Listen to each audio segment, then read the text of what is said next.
আপনি কি আপনার শরীর পরিবর্তন করতে চান নাকি ক্যারিয়ার বা রিলেশনশিপ? জীবনের যে কোনো ক্ষেত্রেই আপনি যদি উন্নতি চান, পজিটিভ পরিবর্তন চান, তাহলে আপনাকে কিছু কাজ করতে হবে। পৃথিবীটা কিন্তু পারফর্মারদের জন্য, যারা পারফর্ম করতে পারে। যারা পারফর্ম করতে পারে না, কাজ করতে পারে না, তারা পিছিয়ে যায়, একসময় একদম শেষ হয়ে যায়। জীবনে পজিটিভ ডেভেলপমেন্টের জন্য, সাফল্যের জন্য আমি আজকে আপনাকে কয়েকটা চেকলিস্ট দিব। এটা একটা মডেলও বলতে পারেন। এই চেকলিস্টটা আপনি যদি ফলো করেন তাহলে এটা আপনাকে দুর্দান্তভাবে সামনে এগিয়ে যেতে হেল্প করবে। আমি কিন্তু বলেছি চেকলিস্ট দিব, বাট এটাকে ফলো করতে হবে। যদি আপনি ফলো না করেন, যত বড়ই চেকলিস্ট আমি আপনাকে দেই না কেন, কোনো লাভ হবে না। তাই চলুন আমরা জীবনের যে কোনো ক্ষেত্রে সফলতার 7টি ধাপ নিয়ে একটু কথা বলি। আপনারা মনে রাখুন অথবা নোট নিন। চলুন শুরু করা যাক। সফলতার প্রথম যে ধাপ সেটা হচ্ছে ক্ল্যারিটি বা স্পষ্টতা। আপনি যদি কোনো এক জায়গায় কোনো একটা বস্তুতে গুলি করতে চান বা কোনো একটা পয়েন্টে গুলি করতে চান, তাহলে ওই পয়েন্টটা আপনার স্পষ্টভাবে দেখা দরকার, দেখতে পেতে হবে। যখন আপনি দেখতে পেলেন তখন আপনি সেদিকে গুলি ছুটতে পারলেন। যদি আপনি দেখতে না পান, গুলি ছুড়বেন কোথায়? তখন গুলি সেখানে না যেয়ে চারিপাশে অন্য কোথাও চলে যাবে। ঠিক ক্ল্যারিটি বা স্পষ্টতা অতটা গুরুত্বপূর্ণ ফর ইউর সাকসেস। আপনি কি চাচ্ছেন, কি হলে আপনি সাকসেসফুল হবেন, কি হলেই বা মনে করবেন যে আপনি জীবনে সাকসেসফুল হয়েছেন, সেই সম্পর্কে আপনার ক্লিয়ার কাট একটা ধারণা থাকতে হবে, স্পষ্ট ধারণা থাকতে হবে। কথায় বলে যে ক্লিয়ারিটি এটা হচ্ছে ইট ইজ পাওয়ার। দুঃখের বিষয় হচ্ছে আমরা সবসময় ফোকাস করি আমরা কি চাই না তার উপরে। যখনই আপনি কি চাই না তার উপরে ফোকাস করবেন তখন আপনি সেটা পাবেন না। কিন্তু যখনই কি আপনি জীবনে চান সেদিকে ফোকাস করবেন তখন আপনি সেটা পাবেন। অনেকে বলে যে আমি তো বুঝতেই পারি না আমি আমার জীবনে কি চাই। ইয়াস, অধিকাংশ মানুষের এটা একটা বড় সমস্যা। What you need to do, you should sit for a while in a quiet place and think alone what you want in life. Ask yourself, আপনি আপনার জীবনে কি চান? বারবার মনকে জিজ্ঞাসা করুন। একসময় মন কথা বলবে, অস্ফুট স্বরে কথা বলবে, গোপনে কথা বলবে। আপনি সেই কথাটাকে ধরুন, ধরে সেটা লিখে ফেলুন। যখনই আপনি লিখে ফেলবেন যে আপনি এটা চান, তখন সেটা একটা শেপ পেল এবং সেটা পাওয়ার জন্য কি করতে হবে সেটা নিয়ে পরে কাজ করার সুযোগ তৈরি হলো। তবে একটা মজার ব্যাপার হচ্ছে আপনি যে জিনিস চাচ্ছেন সেই জিনিসের পেছনে একটা প্রশ্ন করবেন যে আপনি কেন সেটা চাচ্ছেন, ওয়াই। যদি ওয়াইয়ের উত্তর আপনি খুঁজে পান তাহলে হাউ, মানে কিভাবে সেটা পাবেন, কিভাবে সেটা করবেন, সে উত্তর আপনি খুঁজে পাবেন। সো ঠিক করুন আপনি কি করতে চান, কেন করতে চান, দেন পাস ইট অন। দ্বিতীয় ধাপ, সত্যের মুখোমুখি হওয়া এবং গ্যাপ খোঁজা, ফাঁকা জায়গা খুঁজে বের করা। সত্যকে জানুন এবং সত্যের মুখোমুখি হন। তার মানে আপনি ঠিক এখন কোথায় আছেন, আপনার বর্তমান অবস্থান কি, সেটা জানুন এবং সেটা মানুন, মেনে নিন। তারপরে আপনি কোথায় যেতে চান সেটা ঠিক করেছেন এবং আপনি যেখানে আছেন, যেখানে যেতে চান, মাঝখানে বড় একটা গ্যাপ আছে। এই গ্যাপটাকে নিয়ে ভাবুন। এই গ্যাপটা আপনার ফুলফিল করলে আপনি যেখানে পৌঁছাতে চান সেখানে পৌঁছে যাবেন। কিন্তু এক্ষেত্রে আপনাকে শতভাগ সৎ হতে হবে নিজের প্রতি। আপনি এর আগেও হয়তো অনেকবার চেষ্টা করেছেন আপনার লক্ষ্যে পৌঁছাতে, কিন্তু কোথাও যে আটকে গেছেন, আবার ফিরে এসেছেন, ভয় পেয়েছেন, একটু ডিফিকাল্টিস ফেস করেছেন, সেখান থেকে সরে গেছেন। নো, আপনি যখন গ্যাপটা খুঁজে বের করবেন এবং আপনার লক্ষ্যের দিকে যাত্রা শুরু করবেন, তখন অনেক ধরনের পথ আটকানো ব্যাপার আপনার সামনে চলে আসবে, টেম্পোরারি ডিফিট আপনার সামনে চলে আসবে। আপনি বারবার ব্যর্থ হতে পারেন, ব্যর্থতা তার সার্বিক হুঙ্কার নিয়ে আপনার সামনে চলে আসবে। But if you are focused and if you have clarity about your purpose, তাহলে দেখবেন যে আপনি ভয় পাচ্ছেন না। আপনি ব্যর্থতাকে জয় করতে পারছেন, টেম্পোরারি ডিফিট আসলে সেটা সহজে গ্রহণ করছেন এবং সেটাকে ওভারকাম করার চেষ্টা করছেন এবং এক পর্যায়ে আপনি আপনার লক্ষ্যের দিকে ধাবিত হচ্ছেন। মনে রাখবেন আপনার মন কিন্তু আপনার বন্ধু নয়, মূলত মন আপনার শত্রু, কিন্তু তাকে বন্ধুত্বে রূপ দিতে হয় কঠোর সাধনা এবং চেষ্টার মাধ্যমে। 80 থেকে 90% ক্ষেত্রে আমাদের আবেগ আর আমাদের মন আমাদেরকে আটকে রাখে। মন বলে এখানে তো ভালো আছো, কেন সামনে যাবে, আরেকটু আরাম করো তারপরে সামনে যেও, সামনে অনেক কষ্ট, এখানে তোমার কি অসুবিধা, তুমি তো ভালোই আছো জীবনে। ইয়াস, এই মন আপনাকে চুপি চুপি এই কথাগুলো বলবে। আপনি যদি সেটা গ্রহণ করেন তাহলে আপনি যেখানে ছিলেন সেখানে পড়ে থাকবেন। কিন্তু মনের এই শক্তিকে যদি বন্ধুত্বের রূপ দান করতে পারেন তাহলে মনকে আপনি পরিচালনা করতে শিখবেন, অথবা মনকে পরিচালনা করতে যখন শিখবেন তখন মন আপনার বন্ধু হিসেবে কাজ করবে। তাই বর্তমান অবস্থানকে আড়াল না করে মনের শক্তি নিয়ে সামনে এগিয়ে যান, আপনার লক্ষ্যের দিকে ধাবিত হন।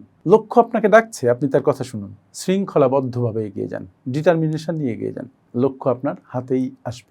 3 নম্বর ধাপ কি? একটা ম্যাসিভ অ্যাকশন প্ল্যান বা ম্যাপ তৈরি করা। আপনি আপনার গ্যাপ খুঁজে পেয়েছেন, এবার ম্যাপ খুঁজে পেতে হবে।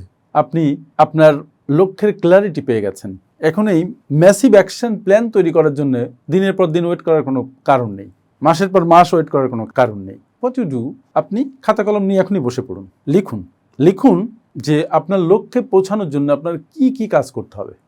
1, 2, 3, 4 করে যতটা বড় লিস্ট করা যায় ডু ইট। তারপরে তার দিকে খুব অ্যাটেনশন দিয়ে তাকান। 80-20 একটা রুল আছে। আপনি 20% কাজের উপরে ফোকাস করুন, যে 20% আপনাকে 80% রেজাল্ট এনে দিবে। আবার 80% কাজ আছে যেটা আপনাকে 20% রেজাল্ট এনে দিবে। যদি আপনি খুব অ্যাটেনশন দিয়ে ভাবেন, ডেডিকেশন দিয়ে কাজ করতে পারেন, তাহলে সেই 20% কাজ আপনি খুঁজে পাবেন যা আপনাকে 80% রেজাল্ট দিবে। এবং এই যে 20% কাজ আপনি খুঁজে বের করলেন আপনার গভীর চিন্তা দিয়ে, সেই কাজ থেকে একটি কাজ যেটা এখনই করা দরকার সেটা এখনই শুরু করুন, কালকের জন্য ফেলে রাখবেন না। নিখুঁত সময় আসবে সেজন্য ফেলে রাখবেন না।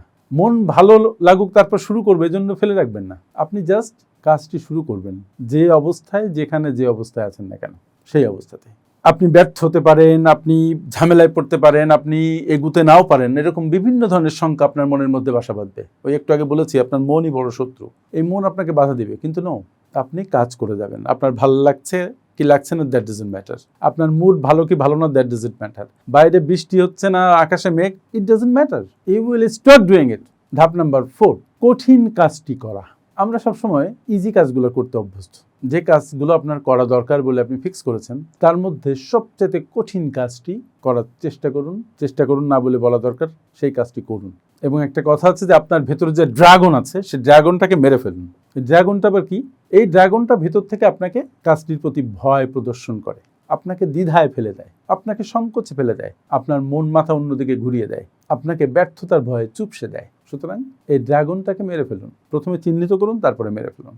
যখন আপনি আপনার ভেতরের এই ড্রাগনটাকে মেরে ফেলতে পারবেন তখন দুর্বোধ্য কাজ, কঠিন কাজ আপনার কাছে সহজ হয়ে যাবে। যারা অনেক কঠিন কাজ সহজভাবে করে বলে আমরা দেখি, আপনি কি জানেন তারা কিভাবে এত সহজভাবে করে? তারা শত শতবার, হাজার হাজার বার প্র্যাকটিস করে, চেষ্টা করে। মেসি একদিনে হয় নাই, রোনালদো একদিনে হয় নাই, মোহাম্মদ আলী একদিনে হয় নাই, শত শত হাজার হাজার ঘন্টা তারা প্র্যাকটিস করে ওই পর্যায়ে গেছে। সুতরাং আপনি যখন নিজের ভেতরের সমস্যাটা বুঝে ফেলবেন, তাকে বধ করতে পারবেন, তখন আপনি দুর্দান্ত গতিতে সামনে যেতে পারবেন।